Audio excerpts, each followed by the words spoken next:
Ortidan kelayotgan va ichida ko'plab odamlar bo'lgan yo'lovchi avtobusning harakatiga qasddan to'sqinlik qilgan ushbu yuk avtomobili boshqaruvchisi bu xatti-harakati bilan nafaqat yo'l qoidasini qo'pol ravishda buzdi, balki insonlar hayotiga jiddiy xavf ham tug'dirdi.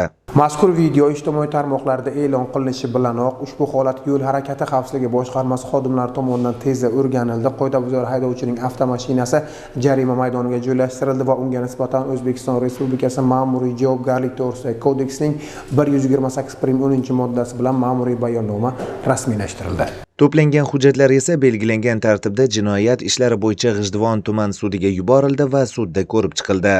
O'zbekiston Respublikasi Ma'muriy javobgarlik to'g'risidagi kodeksning 34-moddasiga asosan sizga uzilchi esa bazaviy saqlash miqdorining 25 barobar miqdorda jarima va 1 yil muddatga transport vositasi boshqarish huquqidan mahrum qilinsin.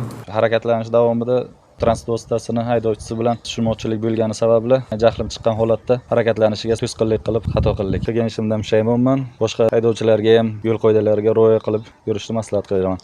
Yo'l sho'xlik yoki qasd maydoni emas. Bir lahzalik xato bir umrlik fojiaga aylanmasin. Har bir haydovchi buni anglab, aqli va qalbi bilan his qilib harakat qilsa, yo'llarimiz yanada xavfsiz bo'ladi. Madrahim Turdiyev, Abdulla Rajabov, Buxoro.